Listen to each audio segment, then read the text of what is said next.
Hello, I'm Greg EG.IdrA Fields, and this is a Razer Academy replay analysis. Today we'll be looking at a Muta Ling Bane versus Bio composition in a ZvT game on Antigua Shipyard versus a Korean Terran.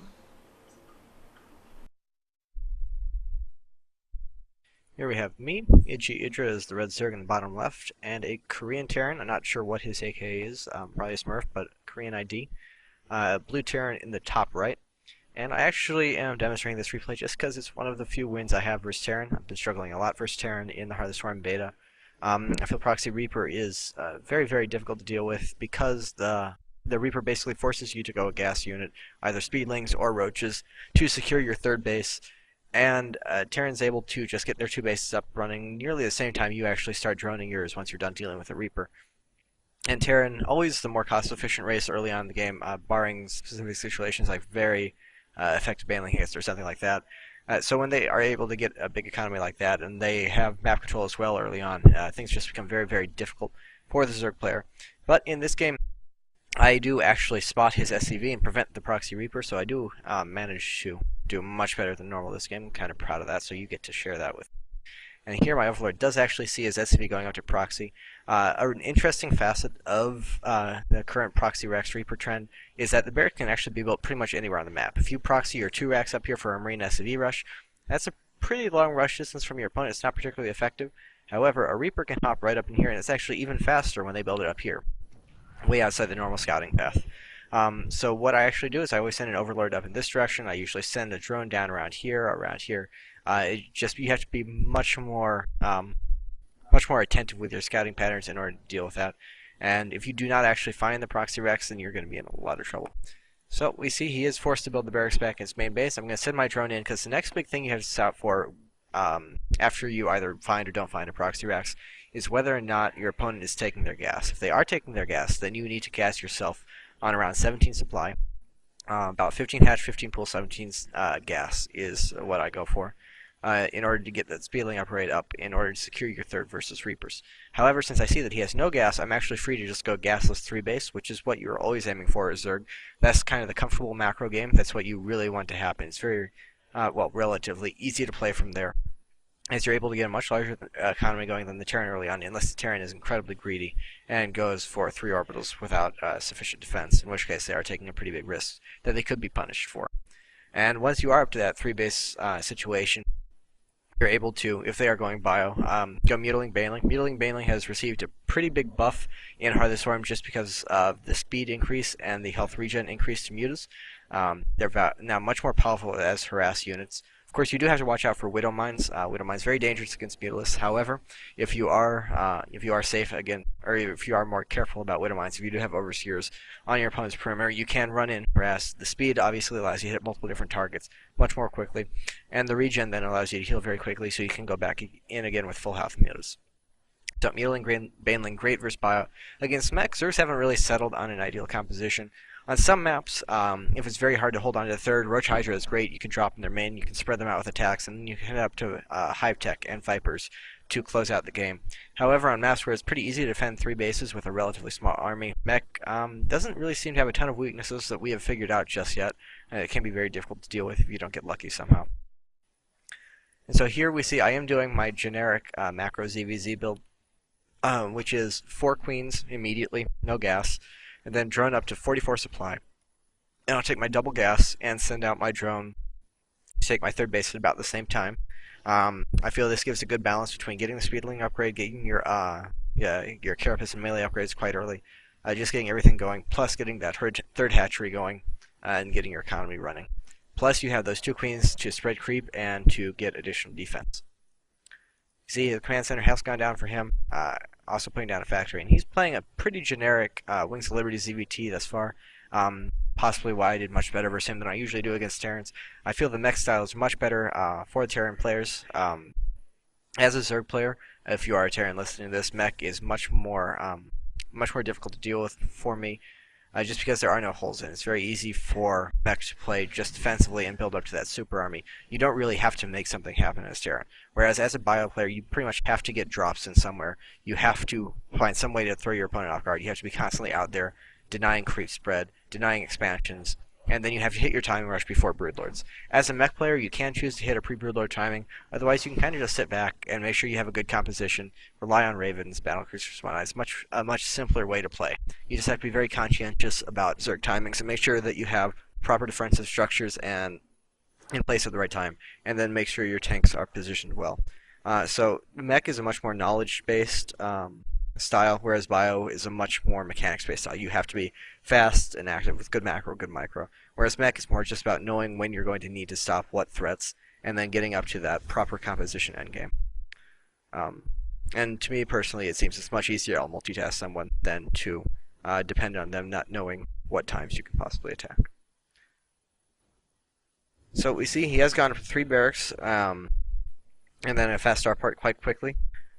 This is actually a very scary build if he did it in a more Heart of the Swarm-ish style, where you get either quick Widow Mines or quick Hellbats with the bio-based push. The Widow Mines, of course, just deal a ton of damage, ton of splash damage, and Hellbats do as well. Slightly less damage, but they're also tankier, and they don't have the downside of being activated by random units, and then useless for 40 seconds. So those pushes are quite scary. However, he's doing it, not really making too many Heart of the Swarm units, just getting 1 or 2 mines. And going to send out his medevac's a little bit late as well. So this turn, really not using Heart of the Swarm to his advantage too much, except for that initial attempt at Proxy Rax Reaper, which did fail anyway. And looking back at my base, this is, again, just a generic macro build. I get my double upgrades going before I start my lair. In order of gas availability, I get Speedling, then Carapace, then melee upgrades, then Lair, then a Baneling Nest, and you just do those as soon as you have enough gas to afford either one. So here we see him pushing in. I did shoot down a medevac with those queens. Very, very important to always look for opportunities like that.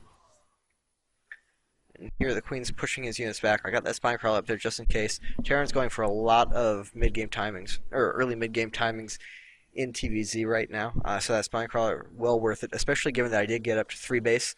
If you do get up to 3 base in this situation, in Wings of Liberty that was kind of just normal, but in Heart of the Storm that's a definite advantage for Zerg just because it usually doesn't happen with the strength of the Reaper early game. So it's well worth it to just take some of that economic advantage, put down a spine crawler, and be extra safe. And if we look at the production tab, I have a bunch of Zerglings in production. My lair is almost finished, so I'll be up to Muta Ling Bane soon. And if you look at this creep thread, with my second queen out of my main hatchery, I always put down a creep tumor in my main, make sure the entire thing is covered in creep. It makes it much easier to defend drops like this. It also gave me a vision of the drop immediately when it came in, so I was able to get up there and be prepared. And here we see, slowly thinning out the drop. He is going to have some units left over, but he's burned all of his medevac mana, and I have more units running in to reinforce. So I will take out this drop. He did quite a bit of damage. However, if we look at his third base, that's pretty significantly delayed. That third orbital could be done and dropping mules for quite a while by now, had he not gone for this immediate 3 barracks timing push. So we see he did get a tech lab on his factory, so he's going up to tanks. So he is playing just completely regular, which is allowing me to go up to Muta Ling Bane. And in this game, I'll just demonstrate the power of Muta Ling Bane in Heart of the Swarm.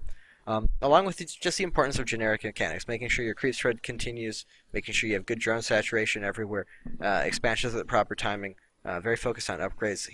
I am slipping a little bit on that. I should have 2-2 upgrades by now. However, I'm low on resources.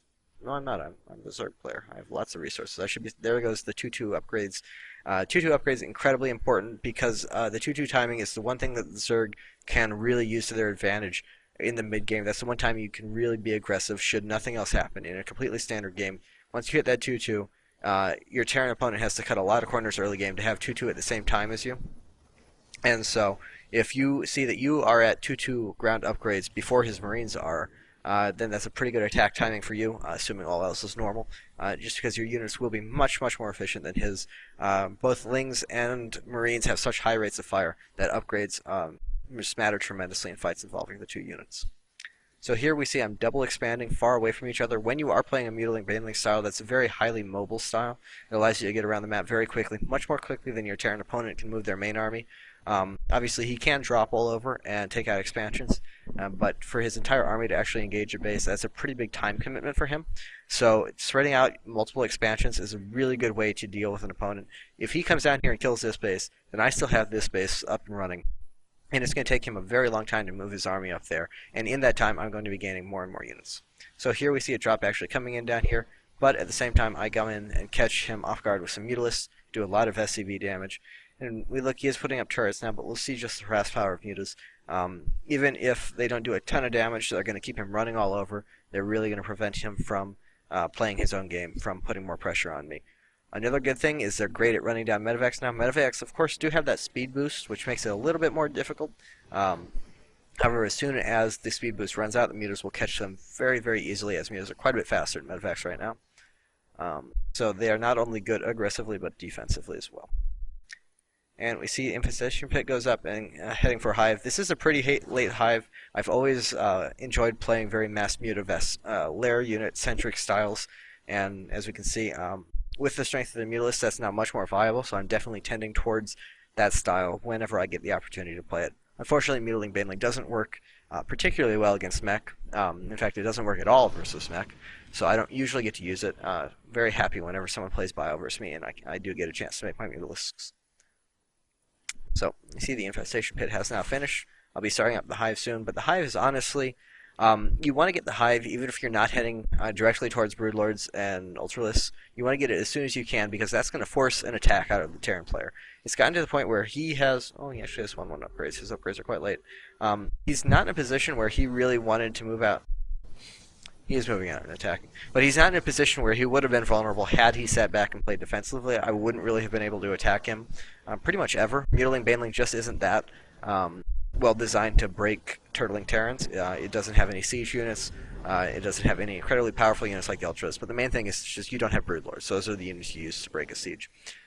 So that Hive forced him to move out here and try and do a timing before Broodlords come out, in which case he would then be under quite a bit of pressure. However, if we look, I spread out. I have creep spread all through here. I split my army into two big groups. I'm going in. I'm focusing down the medevacs and the tanks with my Mutalisks. I move commanding my Banelings in after the Marines, chasing him across the map. And I didn't emphasize it before the battle, but he was actually at max supply. And this just goes to show how efficient this composition can be if you control it well. The biggest thing is to focus down the tanks so that your Banelings do not die to their splash fire. Your Banelings can then come in and clean up the Marines. And Mutalisks, with that additional regeneration and their speed, they're even better in battles than they were before for picking off high priority targets. And just for a little bit more sustenance in battle, they stay alive longer because they have that health regen. But the biggest thing is the speed and the ability to target on the tank. So that was a look at Muta Ling Bane versus Bio composition, something we don't get to see too much in Heart of the Swarm. This has been a Razer Academy replay analysis, and thank you for watching.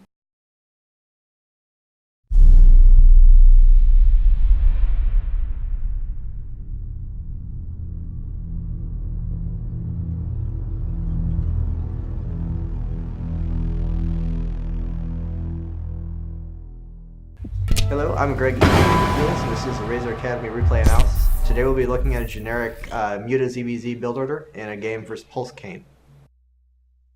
So here we have me, EG.IdrA as the green Zerg in the top left, and here is Pulse Kane as the pink Zerg in the bottom right.